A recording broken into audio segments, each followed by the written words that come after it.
सलाम, नमस्ते, आदाब। आप जुड़े हैं पसमादा डेमोक्रेसी से और हम अपने इस विशेष कार्यक्रम में जो बिहार की जातीय जनगणना हुई है, उसमें अरज़ाल मुसलमानों की स्थिति पे बात करने आए हैं। हम कोशिश करेंगे कि इस वीडियो में अरज़ाल मुसलमान किसे कहते हैं, उनकी समस्या क्या है, उनके आरक्षण के ऊपर जो बहस चली उसको भी समझने की कोशिश करेंगे और इन सब बातों को समझने की कोशिश हम फिरोज़ मंसूरी साहब, जो राष्ट्रीय पसमानदा मुस्लिम समाज के राष्ट्रीय संयोजक हैं, उनसे हम इस बारे में बात करेंगे। इससे पहले भी आपने उनका एक वीडियो देखा होगा, जिसमें वो बिहार की जातीय जनगणना पे बात कर रहे थे। तो हमसे जुड़ चुके हैं। जी, सीधे-सीधे जो है इनके पास क्या स्थिति और कार्यकलाप में जाते हैं।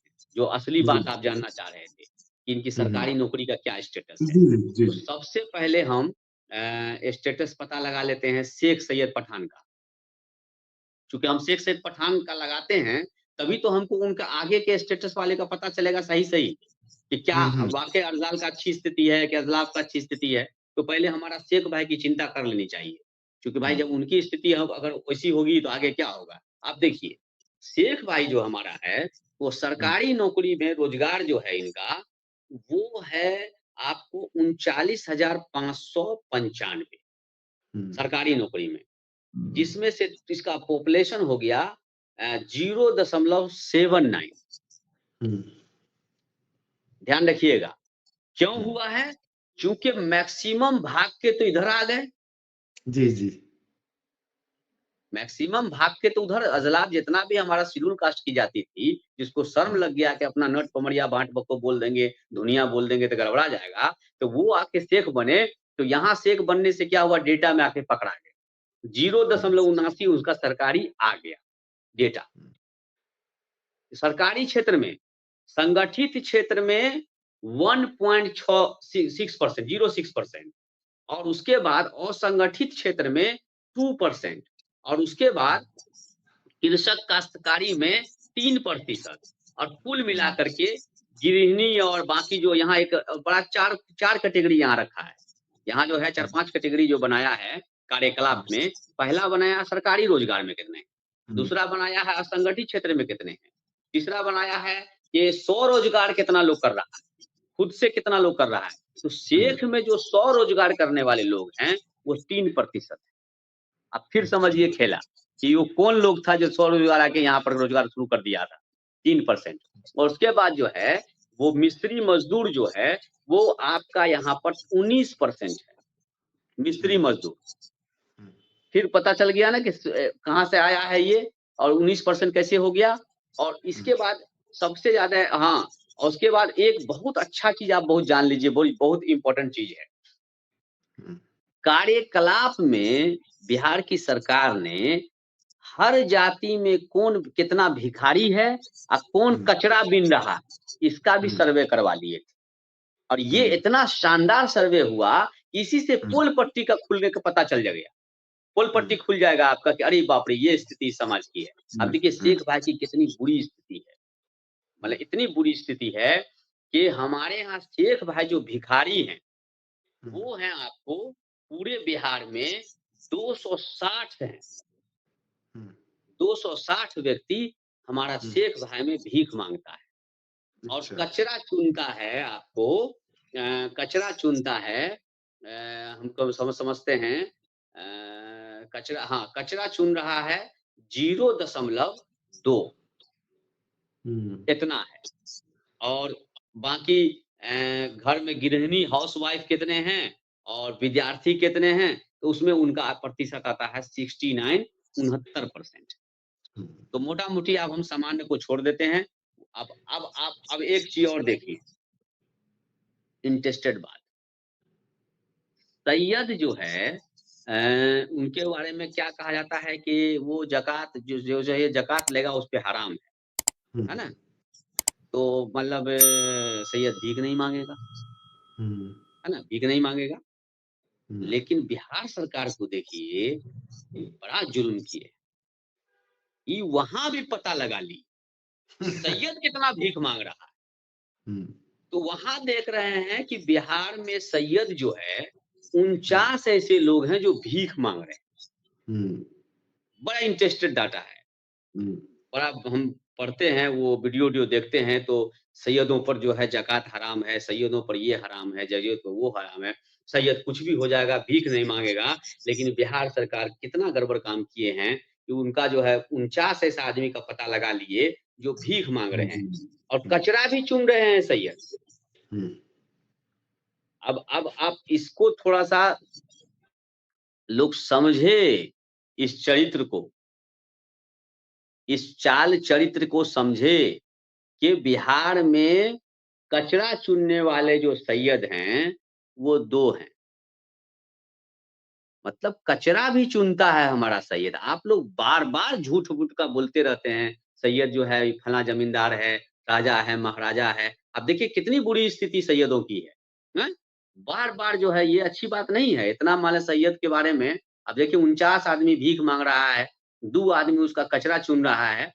तो ये बार-बार हमरा बहुत सारा लोग देखते हैं उसपे जो बोलते रहते हैं, सैयद ऐसा है, वैसा है, सैयद इतना होता है। नहीं, गलत बात है। 49 आदमी भीख माँगते हैं भाई। सैयद भिखारी है। हम नहीं बोल रहे हैं, बिहार सरकार का डेटा बोल रहा है सैयद भिखारी है। सैयद क्या है? भीख माँगता है। सैयद क्या है? कचरा चुनता है। झूठ-मूठ का हमारा सैयद भाई को लोग परेशान करते रहता, कहता बहुत पैसा वाला है, ये है, वो है। अरे बहुत अच्छी स्थिति नहीं है भाई, इस चीज़ को समझिए। अब आइए, अब असली इलाज होता है। मोमिन पे आइए। मोमिन कॉन्फ्रेंस 1956, कांग्रेस पार्टी की सरकार, सत्ता के तमाम दलों के साथ, इसलिए जानना बेहद ज़रूरी है कि हमारा मोमिन भाई का क्या हाल है। क्योंकि देखिए मोमिन भाई का जब हाल पता चल जाएगा, तो नोट पमरिया भांट भक्कों का भी पता चल जाएगा, क्योंकि यही तो मीटर है, स्केल है। जैसे सैयद वाला में स्केल पता चल गया, शेख सैयद का, तो आपको अज़लाफ़ का भी स्केल पता चल जाएगा और अरज़ाल का भी पता चल जाएगा। तो अब यहाँ देखिए हमारा मोमिन भाई के साथ क्या स्थिति है। मोमिन भाई जो हमारा है, वो सरकारी नौकरी में अब देखिए कितना आरोप हमारा मोमिन भाई पे लगाते हैं लोग। सब खा गया, सब पसमानदा का हिस्सा खा गया, सब जगह का हिस्सा खा गया, पसमानदा मतलब अंसारी, ये सब गलत बात है। ये सब नहीं बोलना चाहिए। बिहार सरकार के डेटा में साफ हो गया है कि मोमिन की बहुत बुरी स्थिति है, सरकारी नौकरी में 0.907 है। सरकारी में 1% भी मोमिन जो है वो सरकारी नौकरी में नहीं है। 0.97 है भाई प्रतिशत। और आरोप लगाते हैं सब पसमानदा का हिस्सा खा गया, सब जगह का हिस्सेदारी मार दिया। इतना बड़ा आंदोलन मोमिन कॉन्फ्रेंस चला है, क्रांतिकारी आंदोलन चला, हैं? हमारे यहाँ बाबा ए कौम अब्दुल कयूम अंसारी पैदा हुए, हमारे यहाँ बाबा ए कौम आसिम बिहारी पैदा हुए, हमारे यहाँ एक से एक फ्रीडम फाइटर हुआ, हमारे यहाँ बत्तख मियाँ अंसारी हुआ, हमारे यहाँ कितना फ्रीडम फाइटर है, शेख भिखारी है। और हमारा हाल देख लीजिए आप अब्दुल्ला भाई, हमारा मोमिन भाई का हाल देख लीजिए कि 0.97% 97% कितना बुरा स्थिति है। अब आ जाइए, ये तो सरकारी वाला है। अब सुनिए, अब यहाँ सीधे चल जाते हैं, असंगठित छोड़ देते हैं, क्योंकि बीच-बीच में मतलब कितना बताएँगे आपको कि कहाँ कितना है कि 2% जो है संगठित में है और 3% स्वरोजगार में है। आपको सीधे भिखारी कितना है वो ले जाते हैं, बड़ा इंटरेस्टेड है। भीख कितना माँगते हैं, हमारा अंसारी भाई कितना भीख माँगते हैं, कचरा चुनते हैं। जब सैयद कचरा चुन सकता है, सैयद भीख माँग सकता है, तो हम लोग काहे ना माँगेंगे? तो हम लोग कितना माँगते हैं भीख। अब उनका उनको उनको सुन लीजिए। हमरे यहाँ 900 लोग जो है अंसारी, सऊदी अरबिया वाला अंसारी, अंसार नहीं, वो वाला अंसारी नहीं, अपने यहाँ भारत वाला अंसारी, जी, जी। जिसको हम लोग जोल्हा बोलते हैं। खराब लगता है, गलत बात है, बोलना नहीं चाहिए। हम लोग अंसारी हैं, हमारा भाई अंसारी है। तो 900 लोग जो है ना, भीख माँग रहे हैं।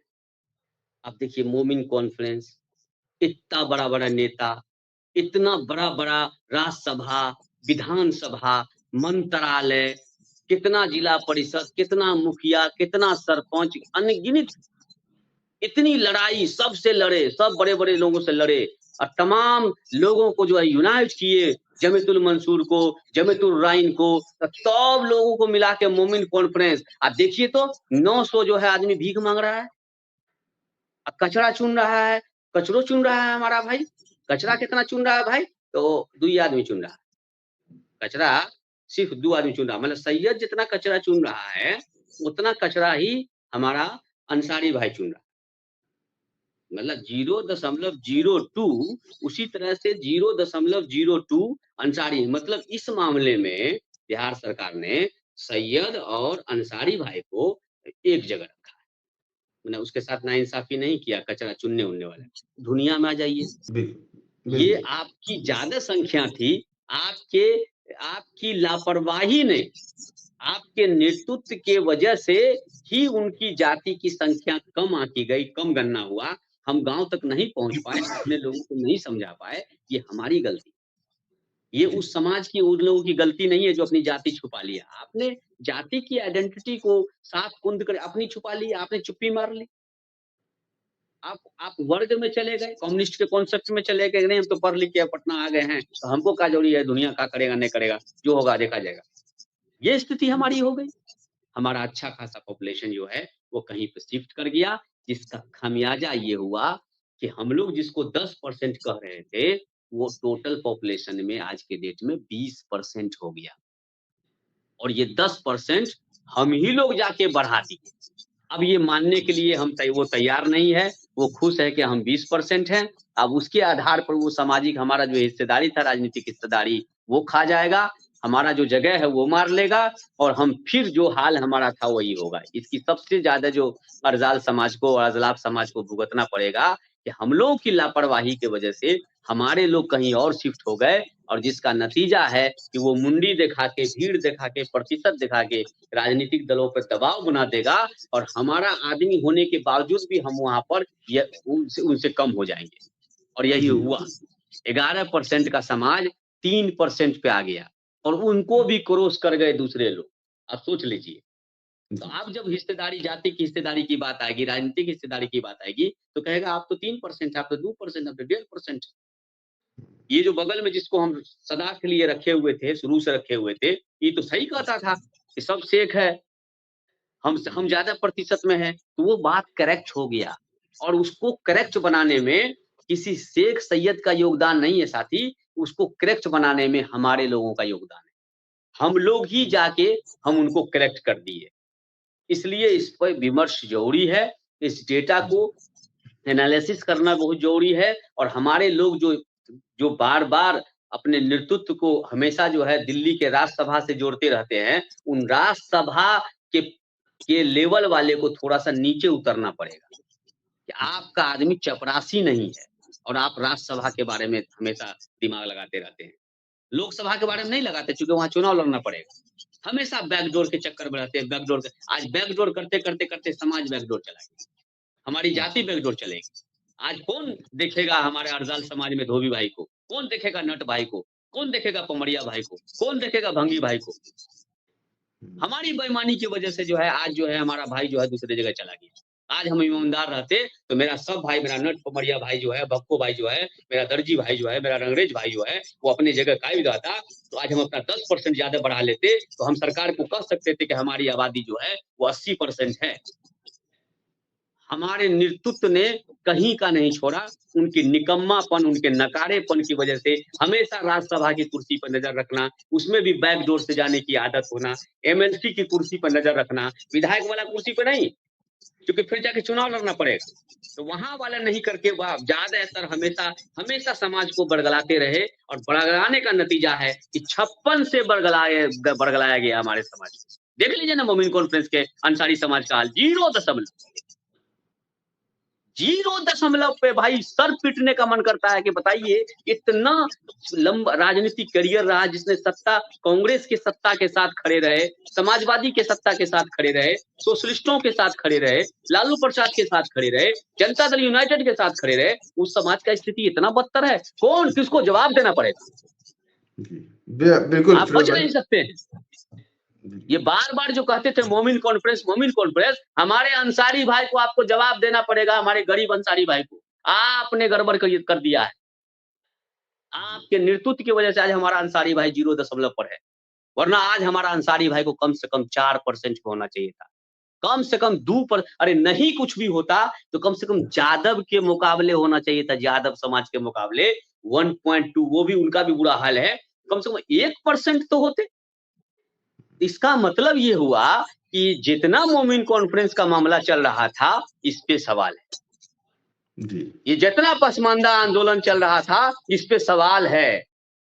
ये पसमानदा आंदोलन गरीब जोल्हा अंसारी के लिए नहीं चल रहा था। ये मोमिन कॉन्फ्रेंस जो ये लोग बनाए थे ना, ये नहीं चल रहा था गरीबों के लिए, वरना हमारी इतनी बदतर स्थिति नहीं होती। अरे नहीं दुनिया को देखते, नहीं गुजरा को देखते, नहीं तट को देखते, नहीं पमरिया को देखते, नहीं भाट बक्को को देखते, कम से कम अंसारी को तो देखते। अंसारी पर तो ख्याल रखते तुम। अंसारी की इतनी बदतर स्थिति क्यों है? अंसारी की इतनी बदहाली क्यों है? अंसारी के साथ इतना जुल्म कैसे हो गया? 0 पे कैसे अंसारी है? ये बहुत बड़ा प्रश्न है। ये प्रश्न है अब्दुल्ला साहब, ये बात ख्याल रखिएगा। ये इतिहास माफ नहीं करेगा मोमिन कॉन्फ्रेंस के रहते हुए, बाबा ए कौम के रहते हुए। आसिम बिहारी साहब को देखिए ना भाई, झोला उठा के पूरा देश घूमे हैं, किसको नहीं जगह है, किसके दरवाजे पर नहीं गए हैं हमारे रहनुमा। और आज हमारे अंसारी भाई का हाल देख लीजिए, 0%। फिरोज भाई अब इसको रोकते हैं। इसलिए इसको माजरत खा है, माफ कीजिएगा कि हम इसमें ये हैं, लेकिन दर्द होता है। हाँ, अगर अंसारी समाज अगर 56 से नहीं होते तो मैं सवाल नहीं करता। मैं कहाँ बक्खो के बारे में पूछ रहा हूँ कि काहे बक्खो का स्थिति ऐसा है, क्यों नट का स्थिति ऐसा है, नहीं पूछ रहे हैं भाई साहब, क्योंकि पहली पंक्ति में अंसारी समाज ही था। शेख को अगर कोई काउंटर कर रहा था, सैयदों को अगर कोई काउंटर कर रहा था, चाहे धार्मिक रूप से, राजनीतिक रूप से, शैक्षिक रूप से, आर्थिक रूप से, वनली फॉर अंसारी कर रहे थे।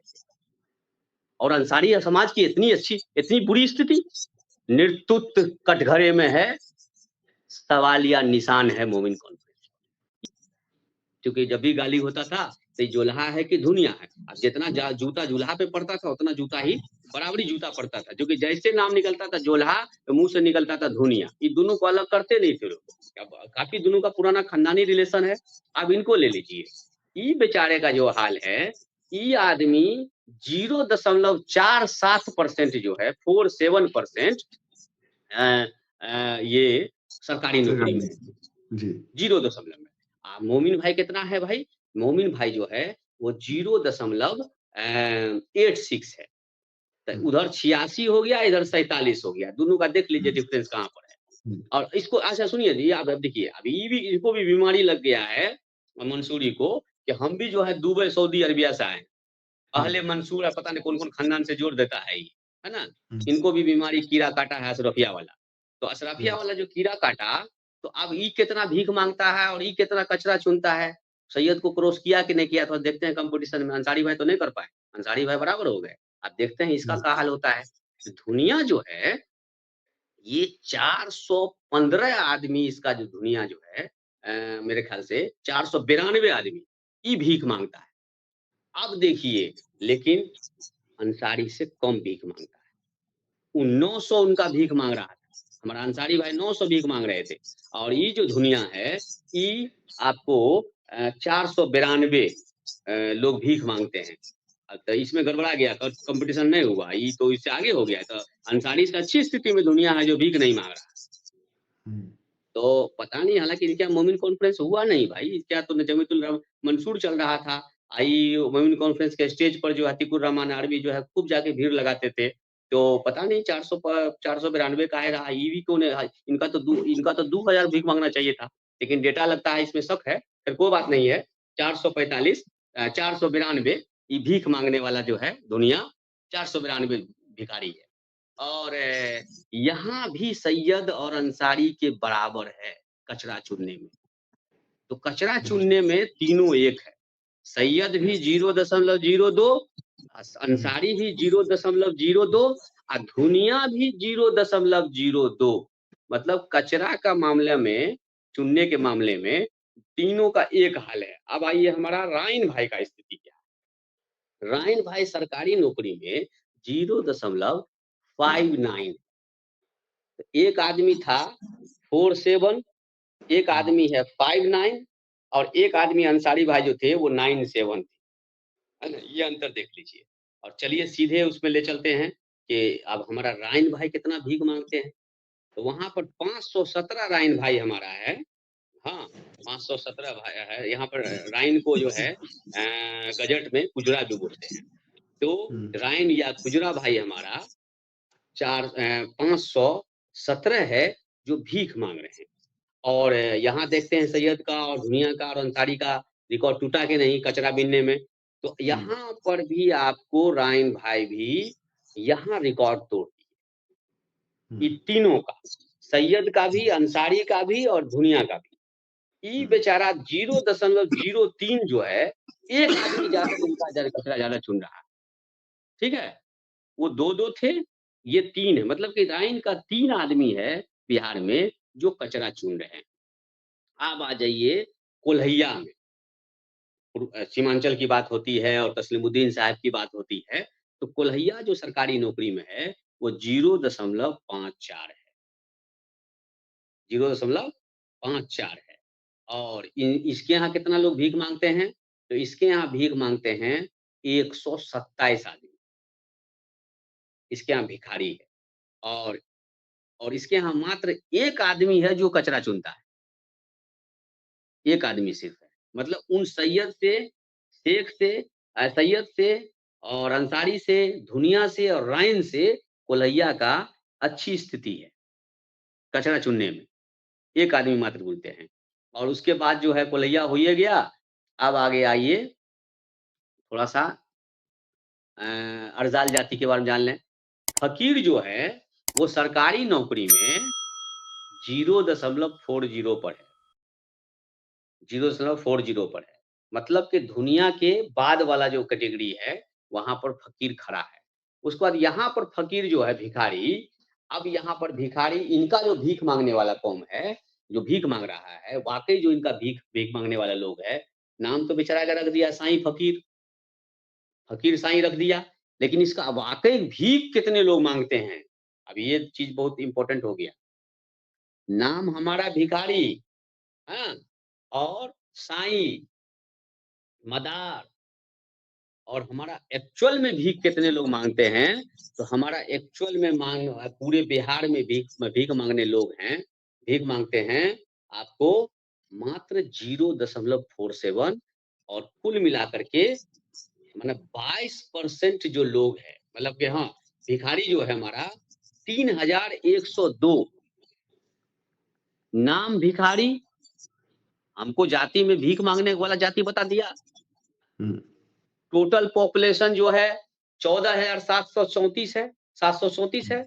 देख लीजिए बड़ा इम्पोर्टेंट है। हुँ, हुँ, 14,700 234 हमारी जाति है टोटल कुल पॉपुलेशन, ठीक है? और हुँ, उसमें से 3,102 लोग भीख माँगते हैं। मतलब कि 11,000 लोग भीख नहीं माँगते हैं, हुँ, लेकिन फिर भी हमारी जाति भिखारी है। हुँ, हम भिखारी जाति के हैं। और हम जो है भीख रियल में 0.47% माँगते हैं और कचरा चुनते हैं 5 आदमी मतलब 0.05। अब आ जाइए सीधे-सीधी धोबी पर। धोबी जो है, धोबी की जो स्थिति है, वो है आपको अ, 0.72% जो धोबी है, वो सरकारी नौकरी में है और भीख माँगते हैं हमारे धोबी 86 आदमी धोबी का है, जो भीख माँगता है। मतलब कि उसमें 86 में 0.02 ये प्रतिशत है और कचरा चुन रहे हैं लगभग कचरा चुन रहे हैं 1 आदमी, 0.01 ये हुँ, ओवरऑल आपको मिल जाएगा। उसके बाद आप आ जाइए इदरीसी में, इदरीसी का जो प्रतिशत है सरकारी नौकरी में, वो 0.76 का है और हुँ, इसमें जो भीख माँगने वाले लोग हैं, वो 52 आदमी भीख माँग रहे हैं, जो 2% होता है और इसको जो कचरा चुनने वाले लोग हैं, वो 2 आदमी हैं। हुँ, इस तरह से आप आइए, तो इदरीसी हो ही गया। अब आ जाइए चुड़ियारा में, तो चुड़ियारा में भी आपको 0.83% सरकारी नौकरी में है। भांट में आ जाइए, तो भांट में 0.6% जो है सरकारी नौकरी में है। उसके बाद डफ़ाली आइए, डफ़ाली जो है वो 0.39 है। हलालखोर आ जाइए, मेहतर आ जाइए, अब देखिए यहाँ क्या होता है, हलाल खोर, मेहतर भंगी, सबसे बुरी स्थिति, शेड्यूल कास्ट का दर्जा लेने वाले लोग, शेड्यूल कास्ट इसको मिलना चाहिए, लेकिन सरकारी नौकरी जो यहाँ दिख रहा है, वो 3.92 समझ रहे हैं? शेड्यूल कास्ट की जाति, सरकारी नौकरी 3 दशमलव। अब ये बात थोड़ा-सा समझने की है कि 69,914 कुल पॉपुलेशन है इनका, ठीक है? और 2,741 का जो है ये सरकारी नौकरी में है। टोटल पॉपुलेशन तो इसलिए 2% निकाल लीजिए, 69,000 का 2,741 कुल मिला के 392। तो सरकारी डेटा में अर्जाल में तो अजलाफ से भी ऊपर चले गए। सरकारी डेटा में तो इसकी जो स्थिति हुई, मेहतर लाल बेगी हलालपुर भंगी की, वो तो वहाँ चला गया 392, 3.92। अब यहाँ इसको भी पकड़िए कि जैसे हमारे लोग भाग के उधर चले गए, तो वो बहुत तेज था। चीज़ को समझिए। अब यहाँ पर बात बहुत गंभीर हो जाती है। नहीं, इस बात को लग रहा है कि सब 0 दशमलव में थे। 1% को अभी तक कोई क्रॉस नहीं किया है। और मेहतर लाल बेगी हलालखोर भंगी मुस्लिम 3.92 सरकारी नौकरी में। तो इसका मतलब हुआ कि हमारे लोग जो नगर पालिका में हैं, क्योंकि हमारा काम तो नाली साफ करने का है ना, इसका मतलब है कि मैक्सिमम या तो वहां लगाए गए, प्रतिशत बढ़ रहा है ना, हमारा परसेंट कैसे बढ़ रहा है, या ऐसा हो सकता है कि बड़े लोगों ने इस जाति प्रमाण पत्र बना लिया। शहरों में तो पता चलता नहीं कौन किस जात कौन जात का है। अगर हम आके आप आके अच्छा, लखनऊ चले जाइए, आप गाँव फिरोजा जी, हाँ। ये बताइए कि मान लीजिए कि जो भंगी है, तो भंगी तो हुँ, हिंदू भंगी भी है, तो हुँ। इसमें कोई डिफरेंस उन्होंने किया है कि हो सकता है कि ये हाँ, हिंदू भंगी का भी डेटा रहे? हाँ, बिल्कुल। तो आप नहीं, नहीं, नहीं, अब य यही डिफरेंस कैसे नहीं किया? शेड्यूल हुँ, कास्ट का बजाते डिफरेंस है उनका। शेड्यूल हुँ, कास्ट में जो वहाँ जो भंगी है, मैं आप कहिएगा तो मैं आपको वो भी बता दूँगा, कि अच्छा, शेड्यूल कास्ट के भंगी का क्या स्थिति है। हुँ, क्योंकि यहाँ तो आप ये 2 चीज़ पकड़िए ना, हुँ, डेटा एनालिसिस करना है तो यहाँ तो आप पकड़ लीजिए, कि या तो ये हुआ है कि हलालखोर की जाति प्रमाण पत्र कोई और बना लिया, हुँ, क्योंकि वो सरकारी नौकरी में रह रहा है, वहाँ तो पकड़ा जाएगा, उसको तो जाति बताना पड़ेगा। हुँ, सरकारी नौकरी में जो लोग हैं वो रिकॉर्डेड है ना, हुँ, हुँ, वो जाति कैसे छुपा सकते हैं? हुँ, और हम लोग को भी बहुत सारी सूचना मिलती है कि बड़े-बड़े लोगों ने हर जगह कहीं धुनिया का सर्टिफ़िकेट बना लिया, कहीं अंसारी का सर्टिफ़िकेट बना लिया और कहीं-कहीं तो लोगों ने मेहतर लाल बेगी का बना लिया। हुँ, जी, और चूँकि सर्टिफ़िकेट तो आप बदल नहीं सकते हैं ना सरकारी डेटा को। हुँ, जब डेटा सर्वे हो रहा था तो वहाँ सरकार ने वहाँ से भी तो मँगा लिया डेटा, कि कौन जाति का कौन आदमी कहाँ बैठा हुआ है। हुँ, उसको हुँ, तो आसान ना होगा, कलेक्शन तो होगा ना, बड़ा आसानी से ना मँगवा लेंगे वो, उनके पास कार्मिक विभाग से वो आराम से मँगवा लेंगे। ये कौन जाति के लोग जो है किस विभाग में कितना परसेंट है। क्योंकि हर बार बिहार में, हर बार हुँ, बाज़ाब्ते डेटा तैयार होता था सरकारी कर्मी का। जाता था कि वो कितना कमाते हैं, कितना क्या है, क्या उसका बैकग्राउंड हुँ, होगा, अति पिछड़ा है, कि एससी है, कि एसटी है, कि ट्राइबल्स है, क्या है, वो जाता है डेटा। ये हुँ, जाति गणना से पहले भी जाता था डेटा। सरकारी हुँ, कर्मी को बताना पड़ता है बिहार में, कि जी, हम जी, कितना आय कमाते हैं, क्या है। समझ रहे हैं बात जी, को? जी, तो जी, जी, अब जी, ये यहाँ आगे पर इस बढ़िए। चीज़ को ये रिसर्च का हुँ, विषय है। हुँ, ये हुँ, हमारे बिल्कुल, जितने भी विश्वविद्यालय में लोग हैं, हमारे साथी हैं, हमारे जो भी शोधार्थी साथी हैं, इस चीज़ को ज़रूर देखें कि आखिर लाल बेगी जो है, जो भंगी है, जो जो इनका इनका जो स्थिति है, वो यहाँ पर कैसे इतना बड़ा वेरिएशन हो गया? अगर बात आती कि भाई पैसा था, सब कुछ था, मजबूत हुए थे, 56 से मोमिन कॉन्फ्रेंस चल रहा था, तो 1% को क्रॉस करना चाहिए था ना उसको। वो 0% पे है, दुनिया 0% पे है, राइन 0% पे है, बाकी डफाली 0 पर है, ठुकराई 0 पर है, सब 0 पर है। ये कैसे हो गया कि मेहतर भंगी जो है वो बजाते 3.92 हो गया? चलिए 3.92 हो गया, तो अब दूसरों को भी टेस्ट कर लेते हैं।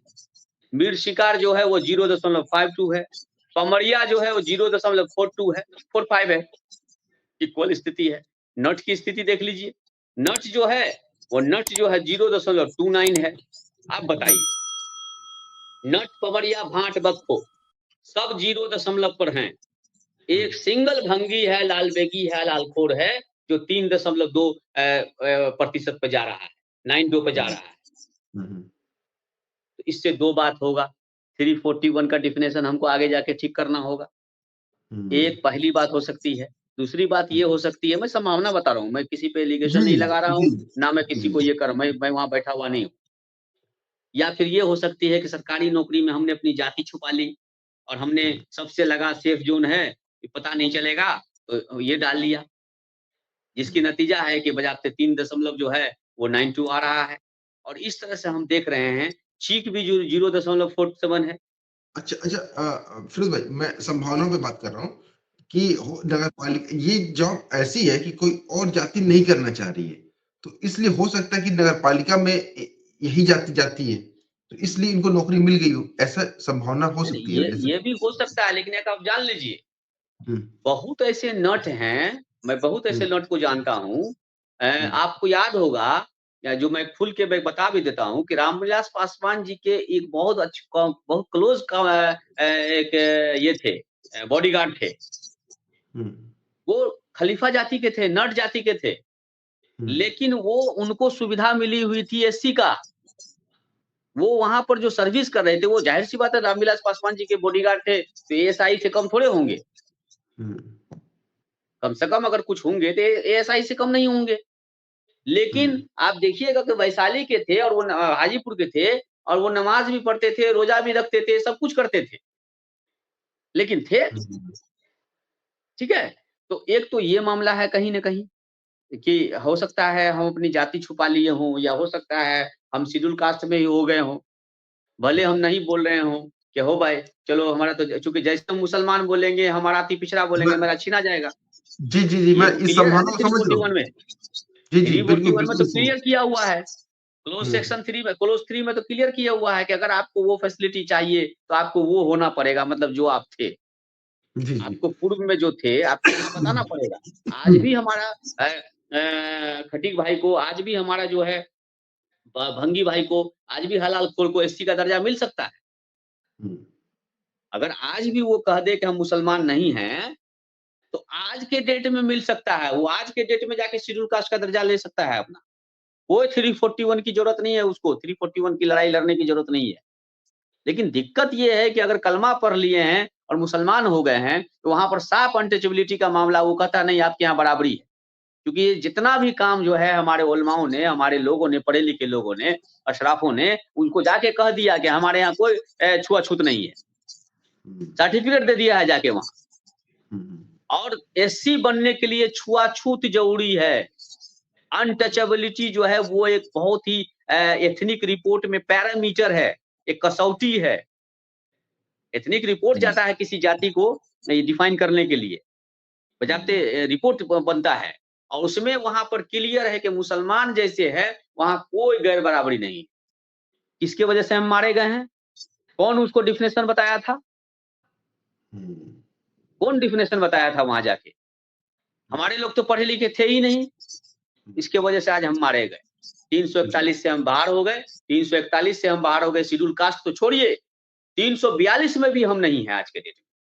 डैमेज हो गए। झारखंड में हम अच्छा खासा 342 करके ट्राइबल्स हो सकते थे। आप जाके झारखंड के लोगों से मिलिए, आप अंसारी से मिलिए, उनका कद-काठी जाके देखिए, लेकिन वो ट्राइबल्स होने के बाद भी वहाँ पर ओबीसी है। कई लोग हैं, बल्कि मैं तो शेख से मिला हूँ, उनकी पूरी शेख है, कद-काठी सब आदिवासी का है, लेकिन उनसे पूछे कौन जात हैं? तो कहा हम शेख हैं। और बाकी को तो मोमिन बना दिया गया। उसको तो सबको पता ही है कि जो बच गए थे ट्राइबल्स, वो मोमिन कॉन्फ्रेंस का जो अभियान चला, जिसके वजह से अच्छा खासा हमको 342 का फायदा मिल सकता था, और आज हम सबसे ज्यादा पार्लियामेंट में होते, हमको मोमिन कह के जो है वहां पे डैमेज किया गया, और जिसका नतीजा है कि हम आज सड़क पर और रोड पर आ गए। किसी को कहा जाएगा तो मिर्चा लगी, लेकिन सच्चाई है। जी बिल्कुल 342 का नुकसान मिला है अब्दुल्ला साहब, इस बात को समझिए। 341 पे छुआछूत था ना, अरे 341 पे छुआछूत था। जी बिल्कुल, हमको एसटी नहीं बनाते, मंजूर है। 342 पे रोक नहीं है इस देश में। जी जी, पीएम सईद साहब 342 के आधार पर जाते थे राजनीति से जीत के। 342 के आधार पर, ट्राइबल्स के आधार सीट से जीत के जाते थे, सुरक्षित सीट से पीएम सईद साहब जाते थे। लेकिन आज हमारे लोगों ने हमको ना 341 के लायक समझा, बर्बाद कर दिया, और 342 से भी हमको हाथ धोना पड़ा। हमारी एक गलती की वजह से आज हम 342 से भी चले गए। और हैरत इस बात का देखिए ना, एक से एक प्रकांड विद्वान जो हमारे समाज में पैदा लिया, वो 341 कर रहा है। 342 की उसको चिंते नहीं। सबसे ज्यादा जो अगर हमारी आबादी को इफेक्ट करता है, जहां हमारी कोई टेंशन नहीं है, वो 342 से हम ले सकते हैं, उसको मिल रहा है, देश में कोई प्रतिबंध नहीं है। लेकिन हम 342 पे बात नहीं करते हैं। 341 पे इसलिए बात करते हैं क्योंकि यहाँ नट है, पमरिया है, भाट है, उसके कंधा पे बंदूक चला देना है। तुमको दिला देंगे 341 वाला फैसिलिटी, तुम दलित हो जाओगे, तुम शेड्यूल कास्ट हो जाओगे, और उसके बाद तुम रास्ते में रहना, हम रास्ता चल जाएंगे, तुम यहीं रहना। तुम स्टेशन में मेरा झोला पकड़ो, हम तो ट्रेन पकड़, राजधानी पकड़ के तो दिल्ली से आ जाते हैं, लखनऊ एक्सप्रेस पकड़ लेते हैं, शताब्दी पकड़ लेते हैं, तो लेकिन झोला तुम पकड़े रहना। चलो ना, भीड़ लगाना, हम आते हैं। अब भीड़ जब लग जाएगा कमला नेहरू नगर में, तो उसके बाद हम उसको कहेंगे कि देखो तुमको हम शेड्यूल कास्ट का दर्जा दिला रहे हैं, और उसके बाद बगल में स्टेशन है पटना जंक्शन, जाके राजधानी पकड़ के निकल लिए दिल्ली। तो ये साजिश जब तक हमारे समाज में चलेगा ना, तब तक यही हाल होगा हमारा। लेकिन आप देख लीजिए, डेटा बोल रहा है, आप क्या छुपाओगे? लो ना, अजलाफ को भी क्रॉस कर गया, 3% मायने रखता है। इसका मतलब है कि आज भी हमारे लोग वहां पर भले मुसलमान हैं, ईमान वाले हैं, लेकिन वहां पर वो उन्होंने एसटी लिखा दिया। वहां वो जो संविधान में साफ कहा ना 341 में, कि अगर तुमको वो फैसिलिटी चाहिए, भले नाली में तुम पैखाना ही क्यों नहीं ढो, नाली क्यों नहीं साफ करो, लेकिन तुमको ये मंजूर करेंगे। लेकिन तब मंजूर करेंगे जब तुम कहोगे कि हम वो नहीं है, मुसलमान नहीं है, हम हिंदू वाला शेड्यूल कास्ट है, या बुद्धिस्ट वाला है, या हम सिख वाला है, हम ईसाई वाला नहीं है, और हम मुसलमान वाला नहीं, तब आपको फैसिलिटी मिल जाएगी। तो ये 341 का मामला है। तो आप तो डेटा तो आपके सामने है, अर्जाल में तो क्लियर हो गया कि 341 में 3% गया। अगर वो छुपा लेता है या बता लेता है या क्या परिस्थिति है, या ऐसा तो नहीं कि पता चला कि उनका फायदा, उनका हिस्सा कोई तीसरा मार लिया। जैसे हमारे अंसारी भाई का कितना हिस्सा जो है पटना के शहरों में देख रहे हैं कि बड़े-बड़े लोग जो है वो जाति प्रमाण पत्र अंसारी का और मंसूरी का बना लिया, धुइयां का बना लिया, और क्लास 1 अफसर होकर रिटायर होकर गए। हमारे अंसारी समाज के नेतृत्व को सूचना दी गई कि भाई साहब आपका डेटा बनाया जा रहा है, तो वो इसलिए खुश हुए कि मेरा जनसंख्या बढ़ रहा है ना। मैं ऐसे कई जातियों को जानता हूं बिहार में, जिसका अभी जाति गणना नहीं हुआ। एक टोला है, एक टोला, 400, 500, 700 की आबादी है उनकी। हम कहते रह गए कि आप जाइए नगर पालिका में नीतीश कुमार की सरकार ने जाति गणना से लाने से पहले एक नोटिफिकेशन निकाला था कि जो जाति छूट गई है उसका भी गणना करना है, उसको भी जो है कैटेगराइज करना है, और जो जाति का नाम छूट गया है उस नाम को लाना है। हाथ जोड़ के कहते रह गए, लेकिन कहा कि नहीं हम अंसारी टोला है। उन्होंने अपना अंसारी टोला घोषित कर दिया, और 1000 की आबादी नहीं है, उनकी आबादी पूर्णिया में भी है, गढ़बनैली में भी है, उनकी आबादी फॉरबिसगंज में भी है, उनकी आबादी सहरसा में भी है, उनकी आबादी मधेपुरा में भी है। और हमारा अंसारी भाई इसलिए खुश हुआ कि मेरा संख्या बढ़ रहा है। अरे भाई, एक व्यक्ति की अपनी आइडेंटिटी तो खत्म हो गई ना। वो जो जाति थी, जो उनका वजूद था, उनको तो आपने, वो तो खत्म हो गया। अब वो डर से खत्म किया गया, लाभ से किया गया, फैसिलिटी से किया गया, किस वजह से किया, ये तो जांच का विषय है, ये तो रिसर्च का विषय है कि हम बाध्य कर दिए उसको, हम उसको बाध्य कर दिए कि वो अपनी जाति छुपा लिया, वो अंसारी बनना पसंद किया, नाम ही है अंसारी टोला। और जानते हैं बिहार में वो कौन जाति है? खोल देते हैं, छुपाने की क्या बात है। मंसूरी का तो आइडेंटिटी ही है, मंसूरी के बारे में तो यही तो आइडेंटिटी है कि छुपाता कुछ नहीं है, उसका नाम है चमेला। बिहार में एक चमेला जाति है जो अब अंसारी हो गया। अच्छा। उसको कहते हैं दूसरी भाषा में सहेसिया। सुनते जाइए अच्छे से, कलमा पढ़े, झूठ तो बोलेंगे नहीं। और सच्चाई ये भी है, क्योंकि राजनीति होता है ना, कितना आदमी अपनी राजनीति की वजह से बहुत मैं खामोश हो जाता हूँ, राजनीति संकट खड़ा हो सकता था, मेरा अपना जो है वोट बैंक खिसक सकता है, हमको इसकी चिंता नहीं है। जो सच है वो सच है। कौन बाध्य किया उसको, सहेसिया को और चमेला को अंसारी बनाने का? क्यों तुम खामोश रहे? तुमको नहीं पता था कि बनमनखी में जो चमेला है, पूर्णिया में जो चमेला है, गढ़बनेली में जो चमेला है, सहरसा, तो नाम बता रहे हैं, जगह बता रहे हैं आपको, कौन बताएगा? बता रहे हैं। वो अंसारी टोला लिखा दिया। काम क्या पता है? जो नट का काम है, जो भाट का काम है, छाता बनाता है, वो मवेशी को जो है दवाई देता है, माने समझिए नीम हकीम का काम है उनका। जो माल मवेशी है उसको दवाई देता है, दवाई का काम करते हैं वो। अब बड़ी मेहनती, बहुत मेहनती समाज है, बहुत मेहनती कौम है। दिन भर माने अगर आप शाम तक में 500 रुपया कमाइएगा, 300 कमाइएगा, तो वो 1500 कमाएगा। इतना मेहनती समाज है वो। माने उनकी इथनिक रिपोर्ट अगर पता लगा लिया जाए तो कंप्लीट शेड्यूल कास्ट और शेड्यूल ट्राइब से मिलता है। लेकिन आज हमने क्या कर दिया उसको? कितना अच्छा लगता है अंसारी टोला।